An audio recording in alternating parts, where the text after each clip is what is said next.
Hai teman Indodax, dimanapun kamu berada, seneng banget jumpa lagi di Indodax Academy Podcast bersama Faisenia tentunya. Reminder di akhir podcast akan ada pod quiz. Jadi untuk kamu teman-teman yang mau dapat hadiah, tungguin akhir podcast karena akan ada pertanyaan di sana yang bisa kamu jawab.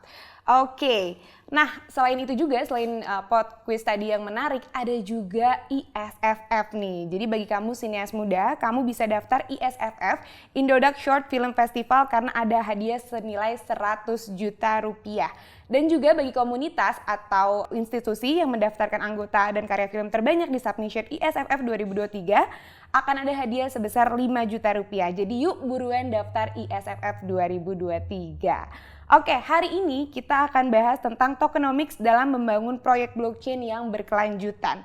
Nah, teknologi blockchain ini kan merupakan sebuah mekanisme basis data lanjutan yang memungkinkan berbagi informasi secara transparan dalam jaringan bisnis. Tapi dapatkah teknologi blockchain menjadi sebuah proyek blockchain yang sustain dan dapat dipercaya oleh para investor? Kalau gitu di sini di studio sudah hadir Om Ron dari BlockDev ID. Halo Om, apa kabar? Halo Faye, baik. Gimana kabarnya? Baik, Faye juga baik. Seneng banget Om Ron bisa hadir di Indodax Academy Podcast hari ini. Oke, sama-sama. Aku juga malah terima kasih banget nih udah diundang ke Indodax dari BlockDev. Oke, Om, kan Om Ron ini salah satu mastermind di BlockDev ID gitulah ya. Boleh dikenalin dulu nggak BlockDev itu apa dan sekeren apa sih? BlockDev itu kita basicnya community based sebenarnya. Community based yang kita kerucutkan untuk para developer Web3.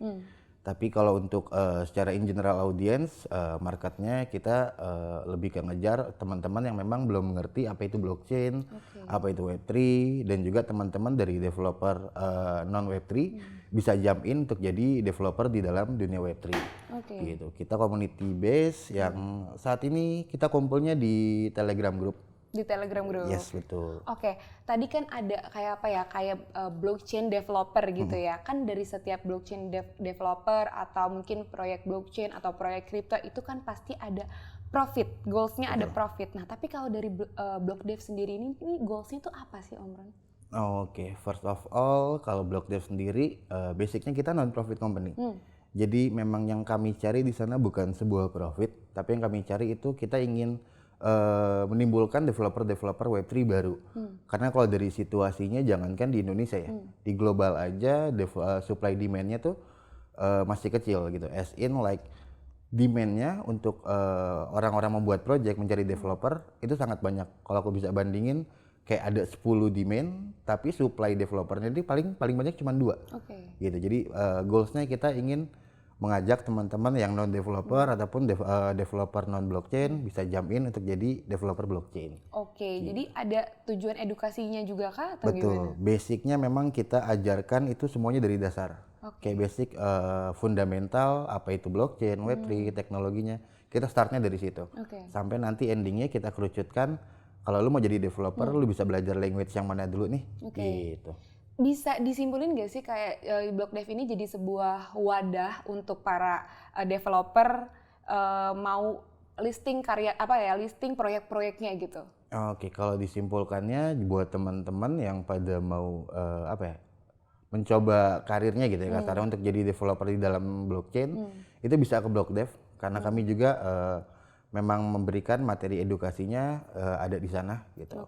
Saat ini sih masih development tapi kita sudah buka yang knowledge base-nya ya, yang masih bacaan doang untuk dasar-dasar blockchain dan fundamentalnya. Oke deh, I see. Nah sekarang kan kalau aku balik ke current issue gitu ya, banyak banget nih yang bikin proyek atau bisnis blockchain atau kripto gitu ya. Nah kalau menurut Om Ron sendiri, apakah cuma ikut-ikutan atau sebenarnya ini sebuah proyek atau bisnis yang bisa sustain gitu Om? Oke, kalau dari aku personal ya dan BlockDev juga teman-teman di BlockDev sendiri pun banyak yang memang non-blockchain gitu ya. Kayak satu aku contoh kemarin ada salah satu product manager di dalam project konvensional. Lalu dia mau jump in ke blockchain. Aku pasti balikin dulu nih. Needs-nya kalian di mana? Sudah sejauh mana company kalian atau projectnya kalian membutuhkan teknologi blockchain. Jadi itu dulu. Karena memang yang terjadi saat ini Web3 atau blockchain itu lebih ke buzzword aja. Orang-orang ikut-ikutan. Oke, gue mau bikin project gue mau bikin something di dalam dunia Web3. Tapi dasar basic fundamentalnya, kebutuhannya itu udah ada belum sih? Gitu. Karena kalau kita ngomong contoh supply chain gitu ya. Kalau memang kebutuhannya belum menggunakan teknologi blockchain, nggak perlu dibuat kok. Gitu. Kita bisa start dari yang pelan-pelan dulu. Pencatatannya dulu kah gitu. Karena memang basicnya ya dari arti blockchain itu sendiri itu cuma buat tempat data kok, storage data. Gitu. Oke, berarti emang tadi Om Ren jelasin juga apakah ini merupakan bisnis yang sustain, bisa dibilang kayak gitu, tapi kita harus tahu juga gitu apa proyeknya yang mau dikerjakan gitu ya. Iya betul, karena kalau dari sustain itu sendiri simpelnya teknologi gitu ya. Internet bubble di tahun lalu, beberapa waktu lalu, ya orang pada nggak aware gitu kan, pada nggak mau ngapain sih go internet and so on. Indian sekarang semua orang butuh internet, sama dengan blockchain. That's how teknologi berkembang.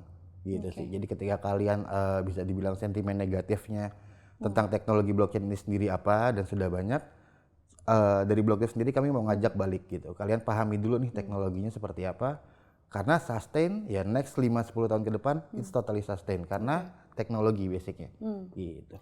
Tapi gimana sih Om caranya nih Block Dev ini mengklaim sustainability atau berkelanjutan dalam konteksnya bisnis atau proyek blockchain? Ada nggak sih perbedaan dengan model bisnis tradisional?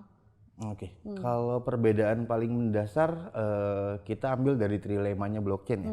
Di situ ada desentralisasi atau keterbukaan.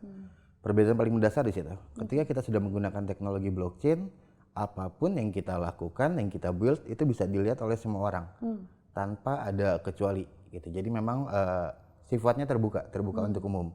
Itu paling mendasar perbedaannya antara konvensional atau dalam blockchain. Cuman kita balikin lagi nih gitu. Institusinya atau perusahaannya mereka mau nggak menggunakan itu gitu. Kalau mereka mau nggak membuka data mereka ke dalam halayak publik. Karena dari data di situ terbukanya sampai uang kas kita gitu ya kasarnya, uang atau capital gain yang punya si company ini itu akan kelihatan dan semua orang bisa ngelihat ada duit masuk berapa, ada duit keluar kemana, itu bisa dilihat di dalam teknologi blockchain. Gitu. Berarti lebih transparan gitu ya? Betul, transparansinya. Tapi kalau misalkan pertanyaannya tentang langkah-langkah konkret untuk mastiin bahwa proyek atau bisnis blockchain ini dibangun dapat berkelanjutan gitu dari segi teknologi, sumber daya dan keuangannya tuh gimana sih Om?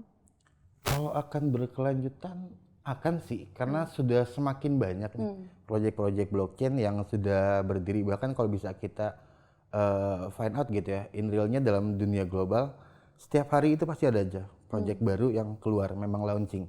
Itu dalam hitungan hari dan itu lebih dari 100 proyek. Itu cuman isunya atau common isunya saat ini yang terjadi proyek tersebut lebih ke masih ikut-ikutan. Gitu. Belum ada yang memang benar-benar something yang bisa dirasakan oleh usernya. Gitu. Bisa benar-benar ternyata ini loh teknologinya. Belum sampai semelek itu. Kalau dari fase di Indonesia sendiri fasenya saat ini kita masih di kripto gitu. Tapi sedangkan kalau di dunia negara lain ada yang sudah fasenya menuju ke DeFi, ada yang sudah menuju ke NFT, Metaverse dan lain-lain gitu. Bahkan bisa pembayaran digital gitu mungkin ya bentuknya. Bisa. Cuman ya balik lagi kalau pembayaran kan butuh regulasi nih. Butuh regulasi gitu. benar. Ya semoga dengan sudah pindahnya regulasi baru gitu kan yang mengurusnya dan juga sudah kepilih kan kemarin tuh untuk yang megangnya ya dengan harapannya regulasinya bisa cepat terjadi sehingga nanti kami developer bisa nge-build something yang bisa dirasakan kepada user itu lebih mudah. Berarti kalau sekarang bisa kita bilang tuh kalau misalkan si blockchain ini berkelanjutannya masih dalam segi keuangan gitu ya. Yes, betul. Kalau teknologi udah pasti. Nah, sumber daya ini yang masih dipertanyakan gitu ya. Ya, betul sumber dayanya karena mungkin orang mau jump in menggeser gitu ya. Gue tadinya bukan orang blockchain, lalu gue bekerja di bidang blockchain. Orang masih worried gitu, akan takut kayak, ini cuma buzzword doang atau apa. Sebenarnya dari Block Dev ID sendiri, itu sih sebenarnya yang mau kita clearkan gitu loh. Karena apalagi dari personal kami sendiri gitu ya, as developer, kalau ngomongin angka, itu luar biasa kalau kalian jadi developer. Kalian gak akan bisa mengira, dulu dibayar dolar, ketika aku ngedevelop something cuman 2 minggu, tapi bayaran gue $3.000. Wow. ya, tapi balik lagi butuh step. Gitu. Butuh step. Oke deh, berarti kan tadi udah di-spill tuh kalau misalkan jadi blockchain developer itu tadi keuntungannya juga besar banget gitu. Yes, Bahkan aku betul. aku kan kemarin juga sempet kayak kayak ngeliat podcastnya Blockdev gitu ya. Itu ada satu podcast yang bilang cewek yang dalam podcast itu keuntungannya tuh gajinya itu per tahun bisa sampai 1 M kalau nggak salah ya. Indeed, betul. Itu sangat possible. Dan itu bisa dibilang ketika dia kerja di satu project. Dan mostly developernya di dalam blockchain itu pasti nggak satu project yang dipegang. Oh gitu. Aku sendiri pun kalau aku bilang bawa bendera gitu selain Blockdev, aku masih pegang 2-3 bendera. Oke. Gitu. Jadi ya udah, your income itu luar biasa sebenarnya. Cuman balik lagi untuk sampai di dalam level kalian 1 tahun bisa mendapatkan lebih dari 1 M untuk gaji gitu ya. Ya balik lagi semuanya butuh step juga. Butuh step, pasti Nggak, ada stepnya. iya, nggak cuma-cuma kasar kayak oke lu baru belajar sekian bulan lalu tiba-tiba digaji segitu, ya nggak mungkin juga sih kalau gitu. Oke. Ada nggak sih tapi Om kayak kontribusi penggunaan proyek blockchain pada masalah lingkungan yang lebih efisien dan ramah lingkungan tuh ada nggak sih? Oke, kalau untuk itu banyak dan ini lagi jadi buzzword juga sebenarnya tahun ini kalau kita ngomongin karbon gitu. Tapi kalau dari aku sendiri as in my personal opinion, skeptis tentang karbon ini ketika mau masuk di dalam marketnya Indonesia itu masih belum. Karena teknologinya masih belum memadai. Tapi di luar sana, di luar Indonesia itu sudah memadai. Mereka hitungannya apa ya, proyek-proyek yang ramah lingkungan memang lebih ke carbon usage, penggunaan karbon. Bahkan ada salah satu negara pun untuk apa ya, pembangun rumah-rumah gitu ya, kayak gitu kontraktornya, mereka itu harus memenuhi syarat mempunyai sekian persen karbon. Oke. Gitu. Baru mereka boleh membangun rumah atau membangun apartemen tempat sana kayak gitu. Jadi sudah terjadi tapi belum di Indonesia untuk ramah lingkungan. Dan in the future balik lagi ya, kita masih ngitung 5-10 tahun ke depan itu pasti akan banyak yang terjadi. Karena salah satu contoh lagi kemarin pemenangnya dari eventnya Blockdev tuh, Blockdev bikin event juga. Pemenangnya itu proyeknya adalah Waste Chain. Dan Waste Chain ini dia mengolah limbah. Jadi limbah-limbah itu diolah untuk jadi ramah lingkungan, diperbagus dan dijual ya dapat something. Dan itu sudah menggunakan blockchain. Gitu. Berarti sebenarnya di Indonesia juga udah ada ininya ya? Sudah Diimplementasikan betul, gitu ya? sudah ada gitu. Banyak sih beberapa yang aku sudah tahu memang lebih ke limbah, lebih ke apa ya, pengolahan sampah kayak plastik, botol gitu. Intinya blockchain sangat luas tapi gaungnya mungkin belum sampai aja gitu Betul, ke keseluruhannya gitu ya. Karena ya karakteristik Indonesianya mass adoptionnya untuk saat ini masih kita bilang mungkin masih 10%. Gitu. Oke. Nah, kalau kita ngomong-ngomong soal blockchain kan ada satu yang populer banget nih. Most populer lah gitu, ada kripto di dalamnya gitu kan. Nah tapi kan si kripto ini nih mungkin untuk masyarakat awam yang belum tahu literasinya soal kripto gitu pasti masih banyak yang skeptis dan bilang kalau kripto ini ponzi gitu atau investasi palsu lah gitu ya. Nah gimana sih caranya proyek blockchain ini tuh kayak ngasih kesadaran ke masyarakat atau ngasih kepercayaan ke masyarakat gitu bahwa ini tuh sebenarnya bisnis yang sustain gitu. Oke. Kalau dari aku sendiri, pertama kita breakdown dulu ya dari kriptonya sendiri itu apa. Kripto ini suatu jatuhnya produk kedua dari teknologi blockchain. Jadi dari teknologi blockchain mereka bisa membuat smart contract, lalu dari smart contract itu ada token. Nah itu yang jadinya kripto atau cryptocurrency. Nah dari situ itu dijadikan investasi yang sustain. Buatku bisa aku ambil contoh ada salah satu financial planner. Itu sudah 25 tahun, dia tadinya mainnya di non kripto lah ya bisa kita bilang. Lalu ketika dia mengetahui kripto, dia find out, sekarang dia jadi marxist kripto. Jadi seorang financial planner yang sudah 25 tahun yang tadinya skeptis dengan kripto, dia aja pun jadinya jadi marxist kripto yang memang oh ya udah, this is the new things gitu loh. Teknologi memang bisa dijadikan sebuah investasi. Cuman balik lagi caranya dulu kayak ketika kita mau investasi pasti kita harus ngeliat dulu dong background di belakangnya, token apakah yang akan kita invest, fundamentalnya. Fundamentalnya gitu. Lalu apakah memang token ini bisa kita trading kan atau enggak, atau memang cuma sekedar ya udah lu beli di spot aja kayak gitu. Itu benar-benar harus ada basic edukasinya yang luar biasa sih gitu. Benar. Jadi scam itu sebenarnya nggak perlu ditakutin asal Nggak perlu. kita tahu literasinya gitu. Kita udah tahu dulu fundamentalnya, bener-bener tahu. Betul. Bukan cuma dari dasarnya aja atau FOMO ikut-ikutan. Yes. Gitu Nah itu kan. yang harus ditakutin itu sebenarnya ikut-ikutannya. Oke. Jangan Ya, jangan ikut-ikutan. Kadang kan suka kalau misalkan kita lagi ngumpul gitu, aset lo udah berapa? Kemarin gue beli ini terus ternyata ngepam kayak gitu kan. Itu yang perlu dihindarin kan. Itu yang perlu dihindari karena jatuhnya ya you are late entry gitu. Ketika udah ngepam lu baru masuk terus tiba-tiba turun, ya jadinya menyalahkan kriptonya. Ya nggak gitu, salahkan yang ngasih tahu Anda. Gitu. Oke. Karena jangan ikut-ikutan. Tapi kadang-kadang yang ngasih tahu juga nggak bisa disalahin. Dia kan cuma kayak flexing tipis gitu mungkin. Cuma Bener kitanya sih. yang FOMO gitu. Iya. Oke. Ya, deh. Nah, sekarang aku lebih tadi kan udah dibahas juga tentang token ya. Aku lebih mau bahas ke tokenomicsnya. Gimana sih kesuksesan atau bisnis proyek blockchain yang dari perspektifnya tokenomics nih? Berapa jumlah supply token yang bisa dijadikan patokan dalam sebuah proyek? Oke, basicnya tergantung sih sebenarnya dari needs gitu ya. Tapi kalau in my personal opinion, bentuk proyeknya apa dulu nih yang kita buat, gitu. Kayak kalau dari Block Dev ID sendiri pun kami juga nanti memang akan ada launching token gitu ya. Aku contohkan mungkin di Block Dev, kami cuma taruh supply itu 10 juta cap, gitu. Kenapa kami taruh seperti itu? Karena dari kebutuhannya kami segitu sudah cukup, gitu. Mungkin kalau untuk project-project Depps, project Carbon itu pasti desimalnya akan lebih banyak ya. Bisa jadi 1M, bisa jadi 10M. Itu disesuaikan dari si project itu tersebut. Cuman kalau dari aku sendiri gitu ya, aku melihat project-project yang menggunakan tokenomics, aku pasti melihat seberapa besar mereka memisahkan persentase gitu dari si tokenomics itu untuk developmentnya, gitu, untuk sustain si projectnya. Kalau itu kecil, sebenarnya buatku sendiri udah jadi trigger warning sih, gitu kayak berarti lu memang tidak punya niat untuk melanjutkan project lu, karena untuk developmentnya lu cuma kayak ngasih cuma 5%, gitu. It means like, oh ya udah berarti lu mau cuma do something nih, do bad things dengan dari crowdfunding si tokenomics ini, gitu. Tapi kalau supply-nya berapa? Simpelnya lebih ke situ sih, tergantung project apa nih yang mereka mau buat, karena pasti beda-beda udah pasti. Jadi nggak bisa dijadiin patokan gitu Nggak ya, bisa satu proyek nih supply-nya harus segini, nggak bisa ya. Betul. Oke. Tapi boleh nggak sih dijelasin sebenarnya kan pasti dalam sebuah proyek tuh ada mekanisme proof of gitu ya. Ada jenisnya tuh apa aja sih dalam sebuah proyek mekanisme proof of ini? Oke, kalau jenis banyak, ada proof of stake, proof of concept, proof of human, lalu lain-lain gitu ya. Tapi yang memang paling sering digunakan untuk project token, biasanya itu namanya proof of concept. Proof of concept. Nah, proof of concept ini yang mereka gunakan itu lebih mulai dari start ketika mereka testing developmentnya mereka sampai nanti mereka ICO untuk going to mainnet gitu ya.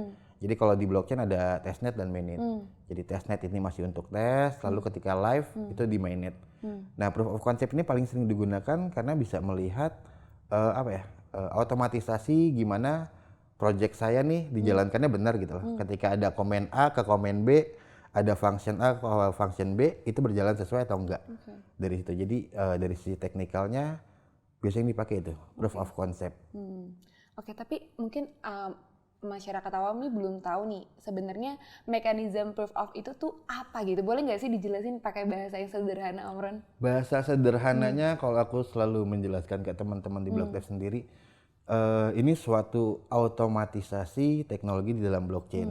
Jadi kalau misalkan nih aku mau beli beli minuman gitu ya, aku mau beli minuman ke Faye, berarti aku kan transfer dulu nih ke Faye gitu, lalu Faye ngecek dulu nih. Oh udah masuk duitnya baru Faye ngasih kopinya. Gitu. Nah kalau dari si teknologi blockchain ini semua itu sudah bisa dilakukan otomatisasi tanpa harus kita ngecek. Jadi ketika aku yang request untuk beli, aku masukin, Faye nggak perlu lihat apa-apa, nggak perlu ngecek segala macam. Itu otomatisasinya yang digunakan oleh si teknologi blockchain. Mereka akan memvalidasi. Ini duitnya asli gitu, udah masuk ke rekeningnya si Faye, Faye tinggal langsung kirim kopinya. Jadi sudah menyingkatkan lah gitu loh bentuk-bentuk otomatisasinya. Gitu. Lebih simpel ya, Betul. lebih simpel, lebih transparan gitu ya. Nah, afternya gitu lebih transparan karena kita bisa ngelihat kalau kita contohin e-commerce gitu ya. Mungkin ada sebelumnya ada rekening bersama ataupun juga tempat lain gitu yang ya udah kalian bayarnya sebenarnya ke perusahaan kami nih. Nanti kami yang validasi. Nah, dengan teknologi blockchain, mereka yang memvalidasi itu udah nggak perlu. Karena memvalidasi ya teknologi tersebut. Gitu. Jadi udah nggak ada manusia sih yang memvalidasinya. Kalau tadi berarti dalam sebuah proyek tuh ada yang namanya proof of concept tadi ya, yang baru dipakai gitu. Di Indonesia itu ya, Om Ron? Yes, lebih sering dipakai. Tapi kalau sering untuk dipakai. yang dipakai banyak sebenarnya di belakang itu. Oke. Tapi paling sering digunakan proof of concept. Oke. Tadi selain mekanisme proof of itu ada juga burn mechanism. Ya kan? Nah, itu tuh apa fungsinya dan apa sih sebenarnya korelasinya di dalam sebuah proyek blockchain gitu? Nah, oke. Ini paling sering sebenarnya jadi FOMO atau mislead ya. Oke. Karena ketika orang mention sebuah project, oke kami ada mau burning token kami something segala macam. Yang mereka harapkan, oke tokennya ini harganya akan naik. Padahal sangat sekali tidak seperti itu. Gitu. Tidak sama sekali. Sama sekali tidak. Karena basicnya si burn mechanism ini mereka hanya mengurangi sebuah supply yang memang sudah keluar. Oke. Dan itu pun juga ada beberapa jenis. Yang di burn itu token yang sudah ada di supply, token yang belum keluar di supply, ataupun juga gas fee yang sudah terjadi, gitu. Nah tiga-tiganya ini pun ketika kita burn, mereka semua pun tidak tidak menjadi sebuah faktor validasi. Nextnya after burning token akan ngepump. Gitu. No, itu sangat-sangat enggak. Karena konsepnya mereka dari teknis mereka hanya mengembalikan si supply yang sudah beredar ini ataupun supply yang belum keluar ini itu dihilangkan. Dengan tujuan mengecilkan supply. Biasanya orang melakukan itu untuk gaining trust, lebih ke ini loh gas fee selama ini lu pakai token gue ada gas fee-nya nih, gitu kan. Lalu gas fee-nya udah kekumpul sekian, ini gue burn, gue balikin lagi ke supply atau dihilangkan, itu lebih ke menjaga trust. Kalau oh ya udah kami nggak ngambil untung dari gas fee kalian, lebih ke situ. Lebih ke situ ya.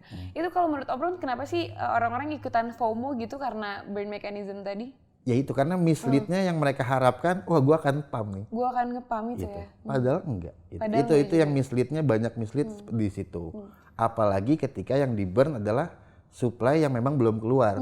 Gitu. In logiknya dirimu punya punya baju gitu ya banyak tapi belum dimasukin nih gitu kan ke market, belum dimasukin ke distro kasarnya gitu. Terus lalu itu dihibahkan dibuang gitu. Ya pengaruhnya apa ke market gitu. Orang stok lu di belakang kok gitu. Kecuali ketika memang sudah ada di market. Oke, mungkin itu akan berpengaruh. Ada pengaruhnya gitu ya. Tapi balik lagi bukan untuk pump harga. Gitu. Bisa jadi juga itu jadi S3 marketing gitu. Bisa, itu sangat bisa, itu paling bisa. Simpelnya orang gitu sih, gaining trust-nya ke situ. Makanya ya oke, kita luruskan nih dulu gitu. Kita ngajak teman-teman dilurusin. Ya burning no worries, no problem. Itu cuma bentuk trust atau memang ya udah yang biasa dilakukan. Tapi kalau itu akan jadi jaminan untuk nge-pump, enggak. Gitu. Oke. Di dalam sebuah proyek blockchain ini, Om Ron, apa sih peran komunitas dalam proses perancangan tokenomics proyek blockchain untuk mencapai model ekonomi yang lebih berkelanjutan di masa depan nih, Om Ron? Oke, kalau peran komunitas ada namanya bahasanya DAO ya, Decentralized Autonomous Organization. Sebenarnya peran komunitas adanya di situ. Cuman nggak semua project itu menyisipkan DAO di dalam projectnya. Gitu. Kalau aku kasih contoh, BlockDev ID sendiri, kita basicnya fully DAO. Jadi ketika ada white papernya gitu ya, ataupun si BlockDev ini mau diarahkan kemana, jadi seperti apa, itu benar-benar community based. Kita ngobrol dengan semua member, kita scratch, mereka ngasih idea, ngasih masukan. Selama itu logic, align dengan visi misinya BlockDev, bisa kita buat. Gitu. Lalu kayak si jumlah token supply-nya BlockDev nanti, gitu segala macam. Ketika scratch white paper, itu pun kami bareng-bareng.